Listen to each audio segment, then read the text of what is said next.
என்னுடைய குலதெய்வம் அப்படின்னா திருவண்ணாமலையில் இருக்கின்ற மகாமாரியம்மன் தான். நாங்க வேற ஒரு மாரியம்மன் கோவிலுக்கு போய் அந்த குலதெய்வ வழிபாட்டை செய்ய முடியாது. அதனால அந்தந்த குலதெய்வங்கள் யூசுவலா அவர்களுடைய பூர்வீக ஊர்ல இருக்கிற அந்த திருமேனியோடு சம்பந்தப்பட்டிருக்கும். கிரகஸ்தர்கள் அனைவரும் இந்த உணர்விலே சந்நியாசம் பழுக்காத பரமானுபூதி பழுக்காத கிரகஸ்தர்கள் அனைவரும் தங்களுடைய மரபுகள் படி உயிரோடு இருக்கின்ற முன்னோர்கள், இறந்துவிட்ட முன்னோர்கள், குலதெய்வம், குலகுரு போன்ற மரபுப்படி என்னென்ன கடமைகளை நீங்கள் ஆற்ற வேண்டுமோ அவைகளை செய்ய வேண்டும் என்பதுதான் என்னை நம்புகின்ற பக்தர்களுக்கு நான் சொல்லுகின்ற செய்தி. உங்களுடைய குல வழக்கப்படி உங்கள் குலதெய்வங்களுக்கு பலி பூஜை செய்து வழிபடுகின்ற வழக்கம் இருக்குமானால், நீங்கள் ஒரு கிரகஸ்தராக இருப்பீர்களானால் நீங்கள் அதை நிறைவேற்றுங்கள் அப்படிங்கறது தான் நான் சொல்ல வர்றேன். நீங்க அதை சாப்பிடணும்னு நான் சொல்லல, நல்லா புரிஞ்சுக்கோங்க.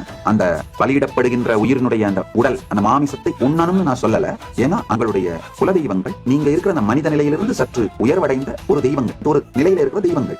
அவங்க என்ன நிலையில இருக்கிறாங்கன்னு ஜட்ஜ் பண்றது ஜட்ஜ் பண்றதுலாம் நம்மளுக்கு தகுதி இல்ல. நிச்சயமாக நம்மினும் உயர்ந்த நிலையில இருக்காங்க. அதனால உங்களுடைய குடும்பத்தின் பாரம்பரியங்கள், மரபுகளை நீங்கள் கிரகஸ்தராக இருக்கின்ற காலம் வரை நிறைவேற்றுங்கள்.